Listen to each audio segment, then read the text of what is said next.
Start with why. How great leaders inspire everyone to take actions. By Sinek. Sinek is an entrepreneur. Hit rock bottom in late 2005. He had started his own consulting business in 2002. But 3 years later, he ran out of passion. Dead-ended, Sinek thought about what made him happy. He wonders why some leaders and companies succeeded and others do not. He realized that inspirational leaders identify a purpose and follow on it. The actions they take and what they make is secondary to achieving their mission. Sinek calls this leadership process the golden circle. It starts with a vision, the why, and then moves to implementation, the how, and then conquers the product or service, that what. Unfortunately, many leaders have this pattern backward. They first focus on what they do and how. Then they try to differentiate their product based on price, quality, or features. Although Sinek isn't subtle about his message. So let's talk about the summaries in these books. Before that, it will take some points. Number 1 point is inspirational leaders start by identifying their purpose, cause, or vision. Number 2, they follow the concentric rings of golden circle, starting with establishing their mission with why in the center, then moving outward to how, and then what. Number 3, why stems from your core purpose, the reason you get out of bed in the morning. Number 4, your how explains the ways your product or service is unique and desirable. Number 5, your what defines the obvious aspects of your product or position with your firm. Number 6, less successful leaders and companies work from the outside in. What, how, why. Successful organizations and leaders work from the inside out. Why, how, what. Number 7, this is because people don't buy what you do. They buy why you do it. Number 8, visionary leaders rely on their gut or intuition and can identify a void in the market before their potential customers spot in it. Number 8, set up to do business with your ideas customers, those who share your beliefs and will recruit others to your cause.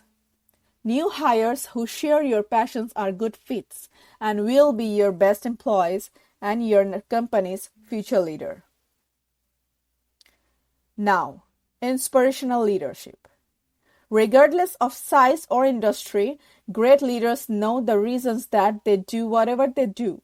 They follow their passion and have a vision they can articulate. In the early 90s, several Americans wanted to be first person to fly an airplane. Samuel Pierpont was an educated, well-connected Harvard math professor with wealthy friends and $50,000 government grant. Wilbur and Orville had no education, no high-end connections, and limited finances. On December 17, 1903, the Wright brothers made their dream come true. They started with their reason why, their purpose, and inspired those around them. There are leaders and those who lead. Those who lead are more common, but real leaders motivate and inspire you. Manipulation versus inspiration. Most sellers manipulate rather than inspire. Businesses influence customers to leveraging price, promotions, fear, peer pressure, aspirations, and novelty. Such manipulation harvests short-term transactions, but it doesn't earn long-term customer loyalty. Businesses say their customers choose them because they offer the best product or services at the right price. In reality, companies often don't know why their customers act as they do. Instead, managers make assumptions that they use as the foundation for decisions. Many firms may conduct research, collect information, and seek advice, but even after analyzing all that data, sellers still make mistakes. For example, merchandisers routinely drop their prices to entire potential customers.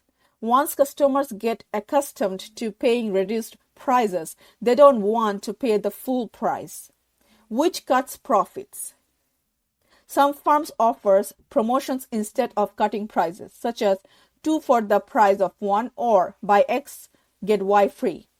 Many ads and public service announcements use fear-based messages, such as the popular 1980s commercial featuring an egg being cracked into the hot skillet. This is your brain. The egg? This is your brain on drugs. The egg sizzling. Any questions? Fear is the most powerful manipulator. Peer pressure marketing preys on fear and emotion, as when a seller tries to convince you its product is best because celebrities or experts use it. Aspirational messages and innovation are more subtle forms of manipulation. While fear focuses on the negative, aspirations focus on the positive or on something you might desire. Aspirational statements include such messages as, in 6 weeks, you can be rich, or drop 10 pounds fast. Companies taught innovations, but in a first-paced market, innovations don't stay unique for long. Manipulation instills repeat business. That is when people do business with you multiple times, but not loyalty. Customers who feel loyal are willing to turn down a better product or a better price to continue doing business with you. Firms must earn such loyalty, but instead many use manipulation to gain repeat customers and must keep manipulating to maintain their business. The Golden Circle.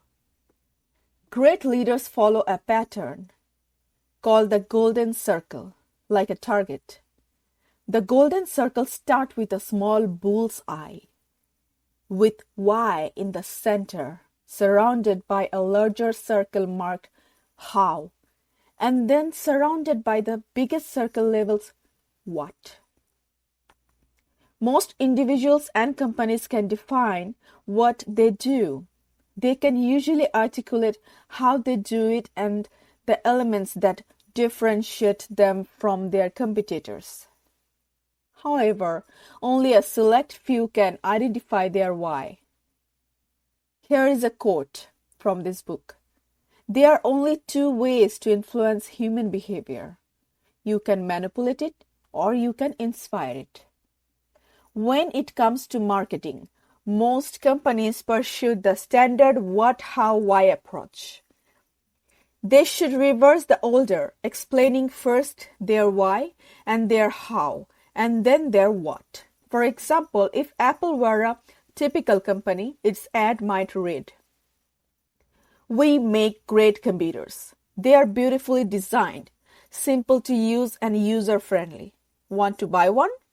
But a more realistic ad for Apple might read, "Everything we do, we believe in challenges the status quo.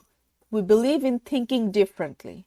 The way we challenge the status quo is by making our product beautifully designed, simple to use, and user-friendly. And we happen to make great computers. Want to buy one?" Another quote from this book. Companies with a clear sense of why ignore their competition, whereas those with a fuzzy sense of why are obsessed with what others are doing. The second message doesn't rely on any of the usual manipulations. Apple has loyal customers. We believe in the company's philosophy. Other technology firms might make beautiful, simple products, but Apple resonates with customers. because they appreciate its vision. Leaders who define their companies according to what they make or how they make it paint themselves into a corner. Without realizing it, they become just like everyone else and compete on price, quality, service, and like. Each new competitor in the marketplace makes it harder for those organizations to differentiate their offerings, and the manipulation must begin anew. Gut decisions. Consumers want to do business with those they trust, so they seek companies that seems to share their beliefs and values. These sellers make shoppers feel part of something bigger than themselves. People make instinctive decisions based on emotion. Specifically, the basic emotionally driving limbic brain makes gut decisions before the higher level, more rational, deductive neurocortex comes into play. When people make complex decisions, they tend to dismiss objective facts and figures and rely more on instinct. Quote from the book: "The goal of business should not be to do business with anyone who simply wants what you have. It should be to focus on the people who believe what you believe." Neuroscientist Richard Restak, who writes about the power of limbic system in the necked brain, says that when people are forced to make decisions based on data alone, they may take more time and usually overanalyze the situation. He believes gut decisions tend to be faster, high-quality decisions. Choices that aren't rooted in emotion can lead people to doubt whether they made the right decisions, but those with reliable gut feelings seldom second-guess their choices. Great leaders rely on their instinct or intuition. They can identify a void in the market before their customers detect it. In the 1970s, San Antonio businessman Rolling King decided to replicate the success of short-distance, low-cost airline and Pacific Southwest. King had an unlikely business partner, Harv Kilher, his divorce lawyer and friend. Pacific Southwest served California, and King and Kilher knew Southwest Airlines initially served only Texas by providing flights like linking Dallas, Houston, San Antonio. But King and Kilher wanted to appeal to the common person by creating an airline that was cheap, easy to use, and fun. They saw their main competition as ground transportation, not other airlines. Southwest became a business legend by remaining profitable every year while other airlines struggled. United and Delta tried to copy Southwest model by creating their own low-cost air carriers. Both failed within 4 years because they didn't follow their own sense of mission or purpose. Building trust. Building trust with customers has two components. First, building trust with your employees, and then back your words with actions. Continental Airlines suffered trust issues in the 1980s and 1990s until the arrival of CEO Gordon Between. Continental ranked last in on-time arrivals and customer satisfaction and suffered from high employee turnover. Between did away with the locked door on the executive suites at corporate headquarters and made himself accessible to employees. He often worked alongside them, even handling bags when necessary, and he instilled a team-oriented culture.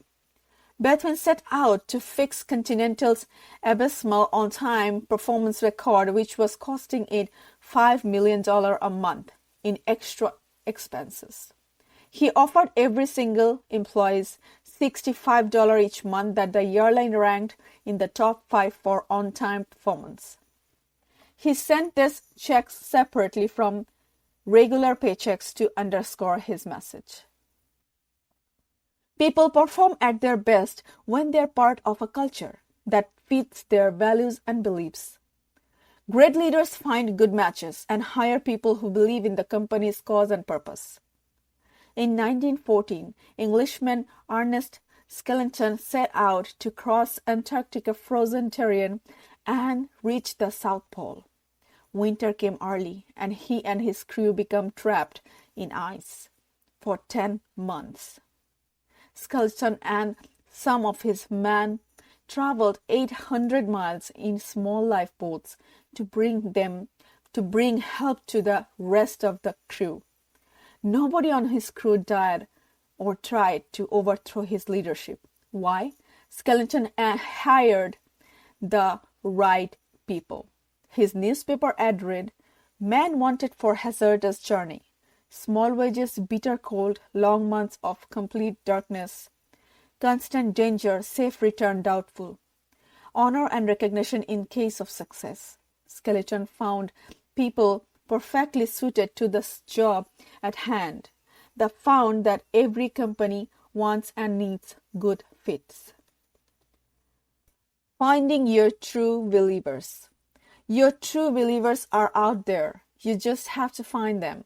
You need action-oriented people to make your vision a reality. You need people focused on how to be your implementers. Even inspiring, charismatic leaders need followers to create vehicles for moving their ideas forward. Where would Steve Jobs have been without Steve Wozniak? Or Bill Gates without Paul Allen? Or Walt Disney without Walt Disney? In each peer, the visionary leader defines the why and the second person implements the how. In inspirational leader, why types need steady how types to keep them grounded. In 1957, Walt Disney said he had been in jail with checks bouncing, if not for his brother Roy. Walt admitted that he never knew how much money he had in the bank, but Roy always knew. Walt was the thinker, Roy was the doer. While Walt drew cartoons and dreamed of making movies, his brother had the idea of licensing the cartoons and selling them as merchandise. Roy founded the Buena Vista Distribution Company, which became part of the Disney film empire. When people who focus on the why join them, those who carry out the how, they can change the world. Even with success, individuals and companies must stay connected to their original vision. Individuals who succeed or companies that become too large risk losing that spark. They must hold on to it, so their endeavor continue to have purpose and earn profits. A true sense of why you do what you do comes from looking inside yourself and reflecting on your life. Ponder where you have been and how your purpose can lead you where you want to do or where you want to go. Author Sinek experienced an internal shift away from his why. 3 years after starting his consulting business, he was depressed and certain he was going out of the business. Someone explained to him how the brain works and taught him that buying behavior is rooted in biology. Sinek thus discovered his why and set out to inspire people to do the things that inspired them. Sinek is an optimist and adjunct member of the Rand Corporation. His book Start With Why expand on his popular TED Talk, How Great Leaders Inspire Action. Thanks for listening.